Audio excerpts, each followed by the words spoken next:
Hello, hey, this is Joe Williams again. I hope that I'm gonna try to figure out a way to make sure people will actually watch any of these videos.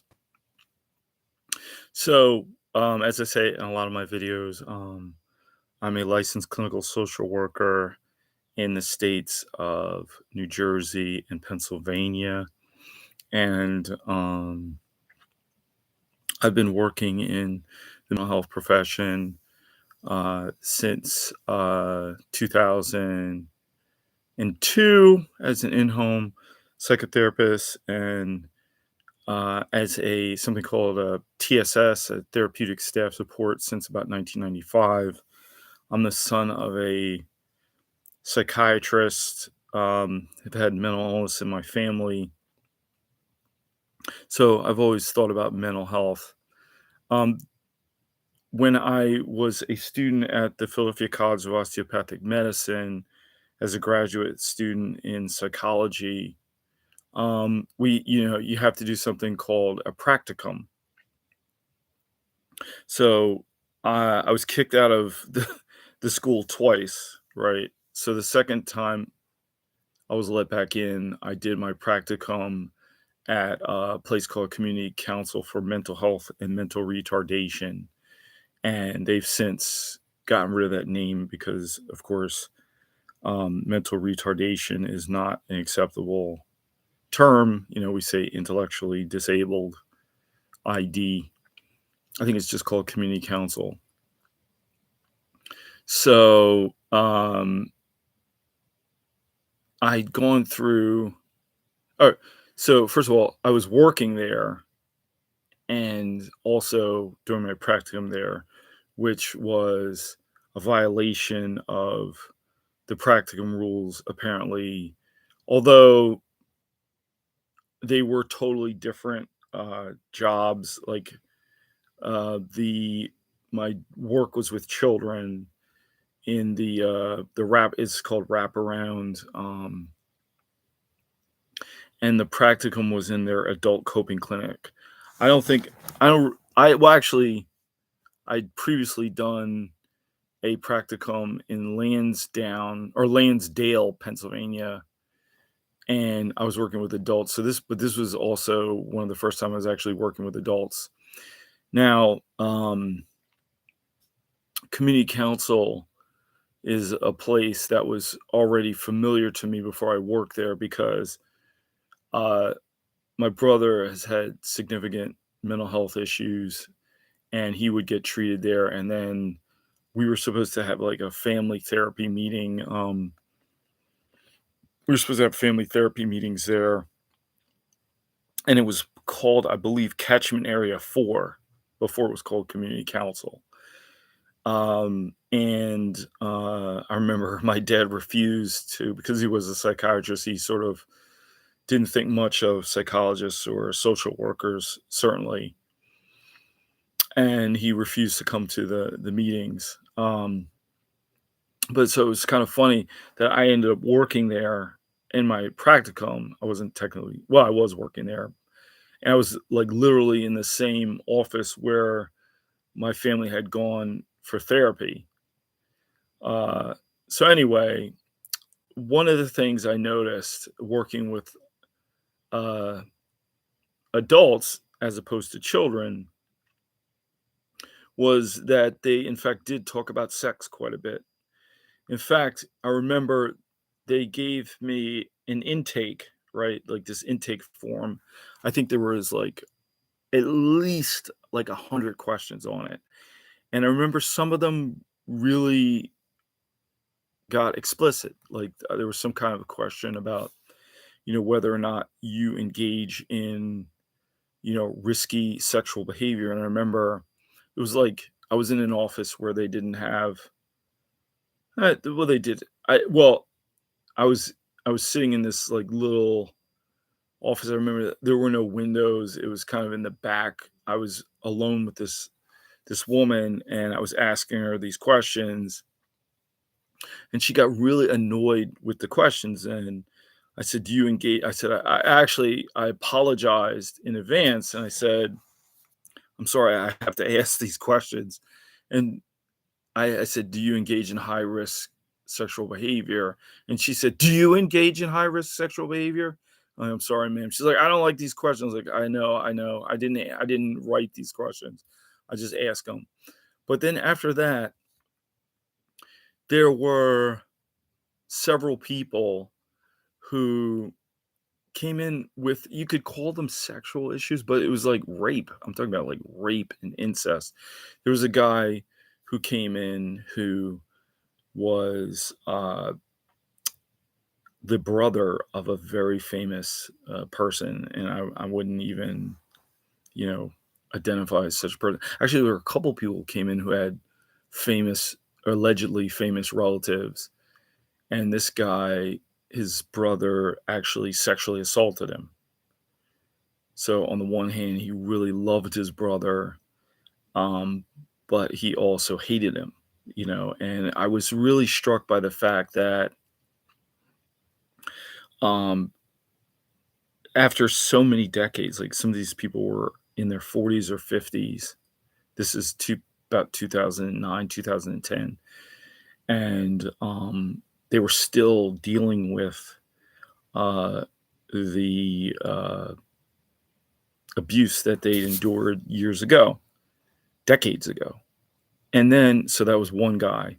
He was a really wonderful human being, and now he was raising his kids, and but still carrying around this baggage, this trauma.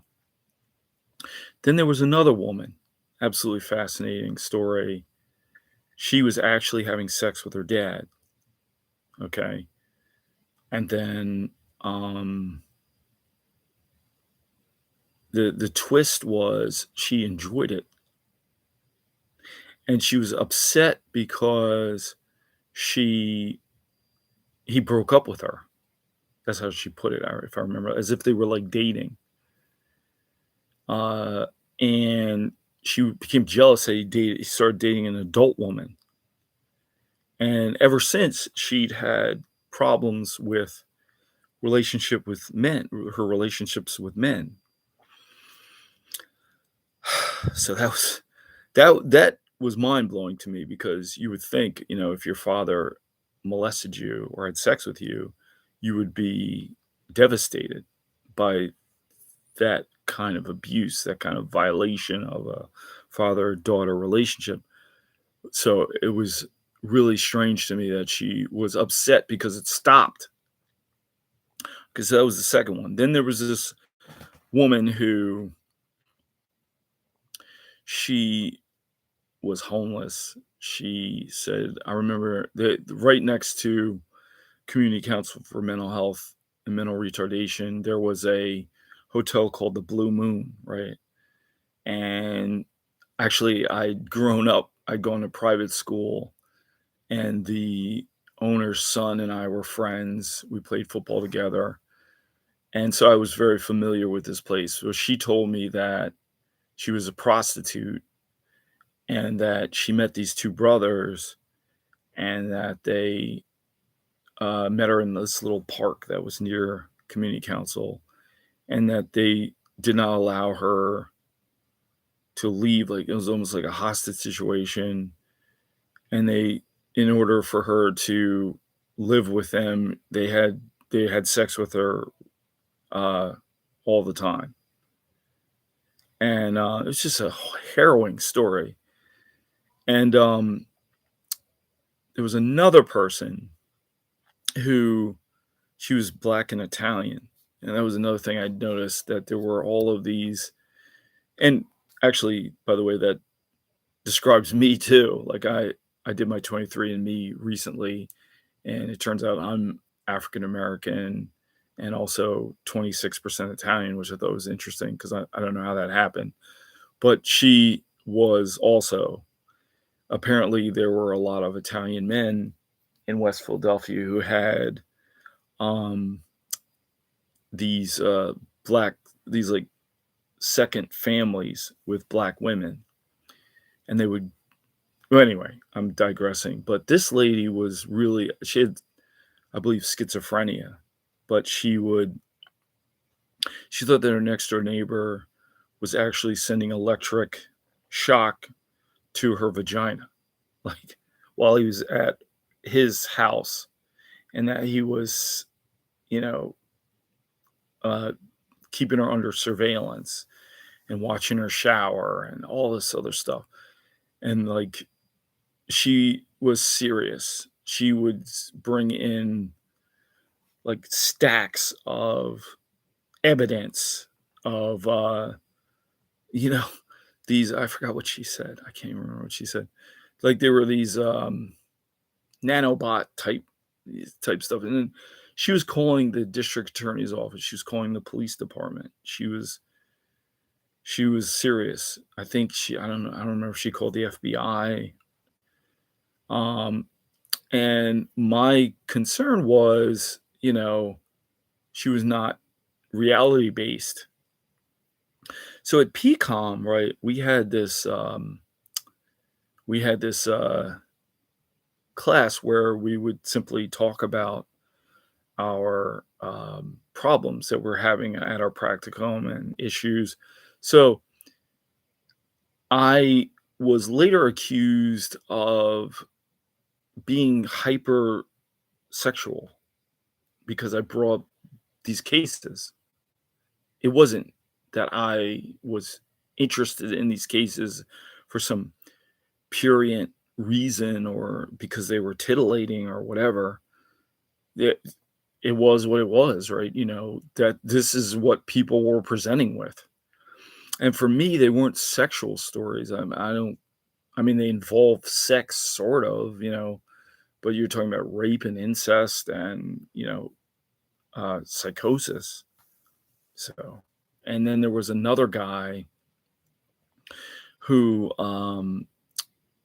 he, I think he was 19, and all I did was I tried to do sort of a timeline of his life. And I remember I started asking, okay, well, what happened when you were X age? What happened 5 years ago? And all of a sudden he just started shaking. And I stopped asking him questions. And then he was like, told me that he blacked out and that it was too painful to talk about these situations, talk about his life, I guess, and whatever trauma might have occurred to him. And I remember I talked to my supervisor on site there. I can't think of her name. And she said, well, what you need to do is engage in prolonged exposure. And I was like, oh, gee, what's that? I'll be happy to do that. And she's like, no, you can't do that.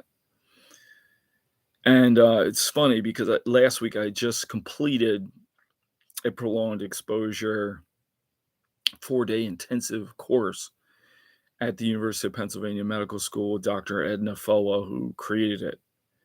And so now I can do it some 12 years later. Now, what is my point? Okay. So one day, I almost finished PCOM, almost graduated.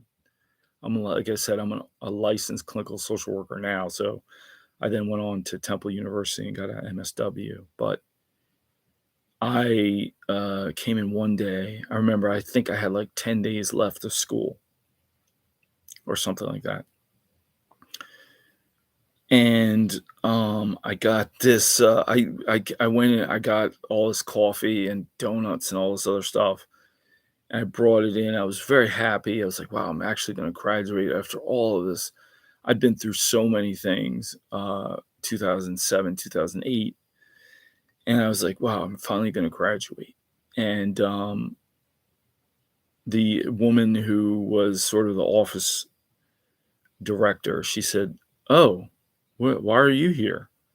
I said, "Oh, what do you mean? I'm coming in for work." And she said, "Oh, you didn't get the email?"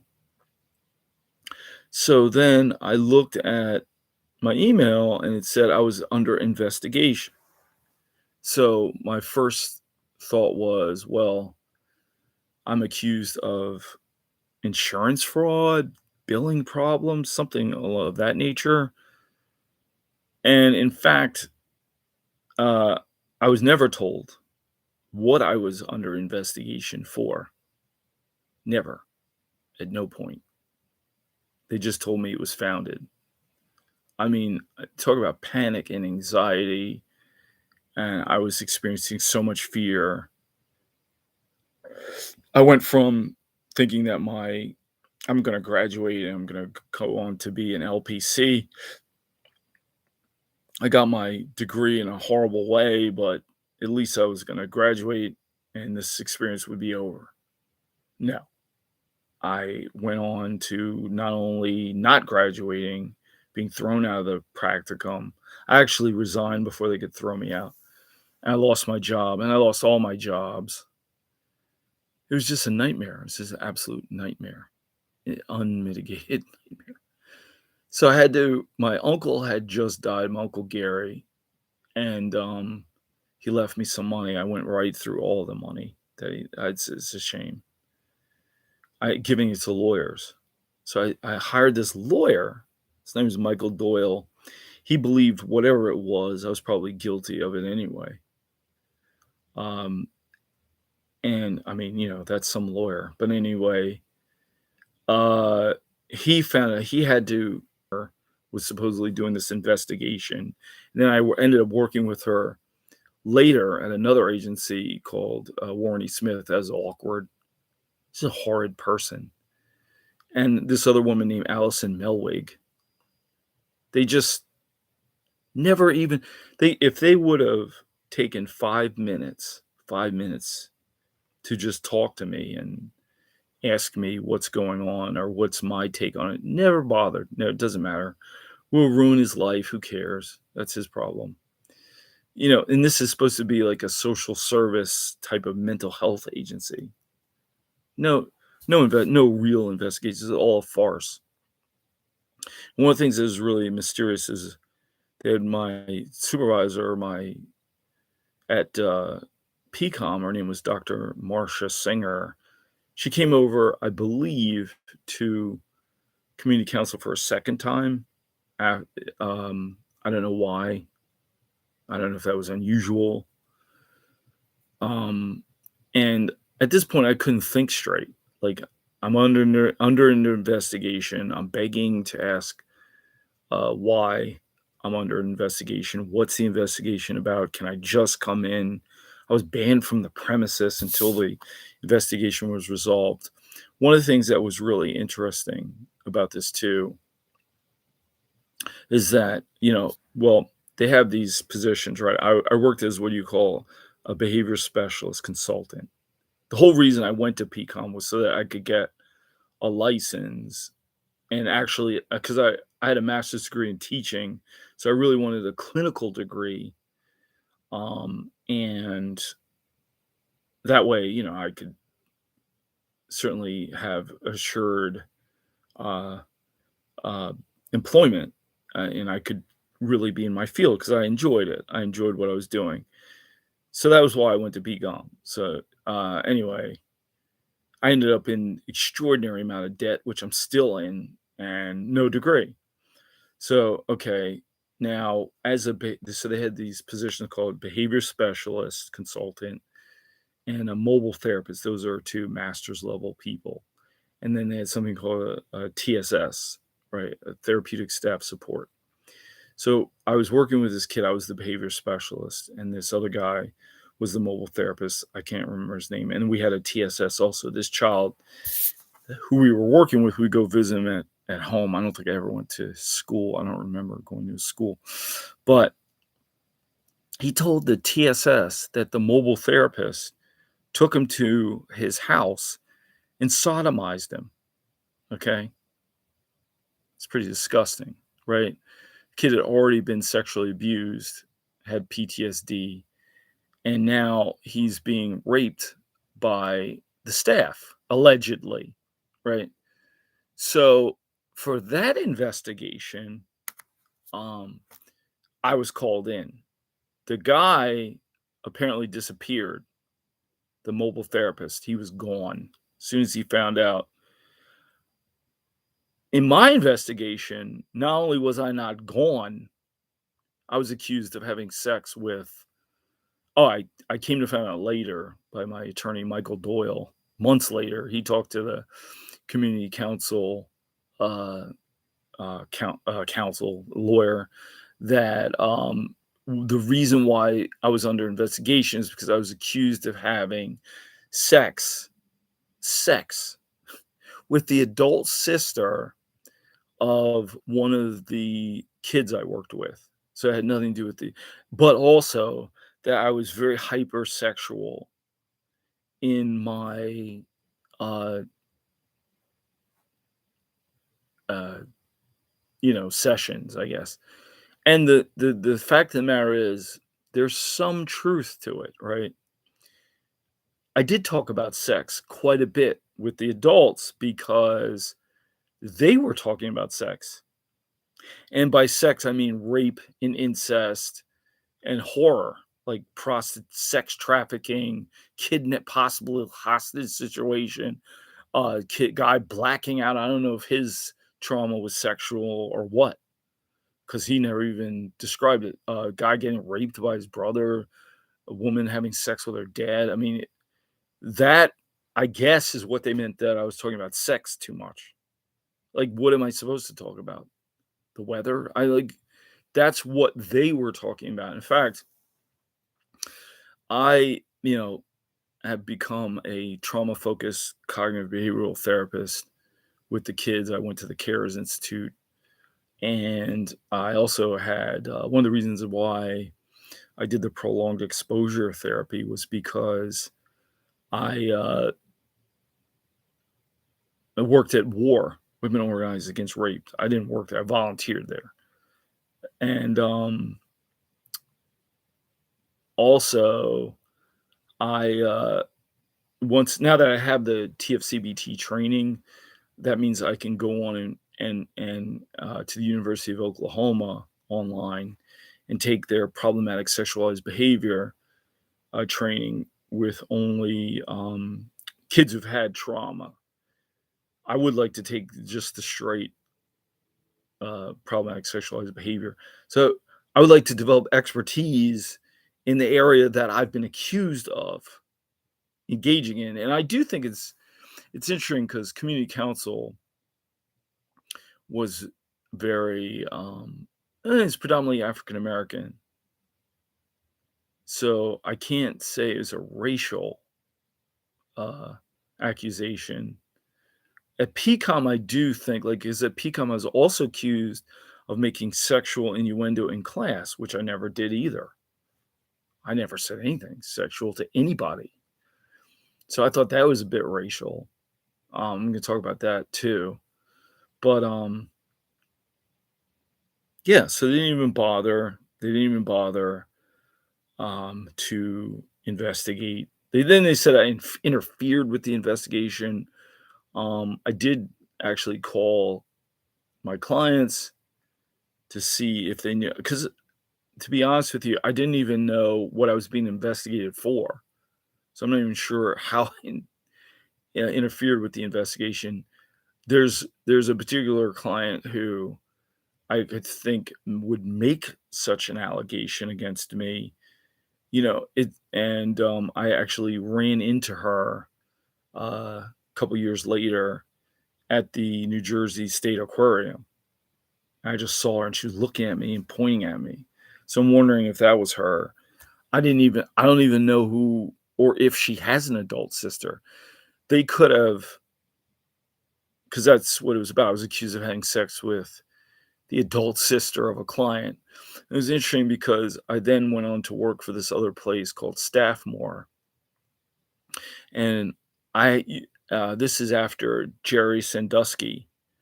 They created a law in Pennsylvania which said that you have to disclose everywhere you've ever worked and whether that you've been accused of anything sexual. So I had to disclose what happened, and the woman who hired me said that it was really interesting that they put it that way. That I had sex with the adult sister of a client, because if they would have said I had sex with a minor sister of a client or the client herself, then they would have to prosecute me. Then they would have to do a actual investigation. They couldn't just, put that out there. I mean, just the mendacity of, like, a Tasha Toomer. Like, this is a person who's actually in human resources, like, playing with people's lives, not even bothering to talk to me. I mean, that's so disgusting. And Allison Melweg, and I remember Karen Melweg, I think is her name. And then I remember the CEO of community council, he came and, took all my things out of my desk and then, put it all in a box and walked, didn't even bother saying, "Well, let's sit down and talk about what you're accused of." No, none of that. Could care less. And then back to this guy. I remember, the mobile therapist who was accused of raping a child. I remember they brought me in, and it was like a movie or a television where you see these interrogations. They turn the bright lights on me, knowing full well. I said, first of all, I've never even met the man. I've never met him. I have no idea. You guys hired him. They hired him. We were on the same team, but I'd never talked to him. I don't know him. But they wanted to pass the buck. This guy, John Owens, I think he was subsequently gotten rid of. He was no longer there or demoted or something, but he was maybe the worst uh, director I'd ever had, supervisor, whatever he's supposed to be. He's sitting there questioning me. It's very much like, he also knew that I had nothing to do with the guy. But everybody's covers themselves. Everybody has to cover themselves. So he has to pretend that, like, I know something when in fact he and the staff at community council hired the man. They knew him. I didn't know him. They did the background check. I didn't do the background check. So then they wanted to make me into some sort of criminal. But, you know, I didn't know anything. And in fact, the child actually told our colleague what happened. So I lost everything in this experience at community council, and nobody cares. Nobody cares. PCOM doesn't really care. Community council doesn't care. Nobody gives. The lawyer even didn't really help me at all. He did tell me what happened, what I was accused of. And here I am 12 years later. I'm still in debt. I'm in more debt because then I went on to get another degree. And it's just, to me, a gross injustice. It happened to me. So at the very least, I can talk about it. And I'm going to hopefully write about it. I think I should, because it's wrong, right? It wasn't fair. I didn't deserve any of it. I didn't deserve that. And so I'm going to keep posting about it and see what people think. Thank you.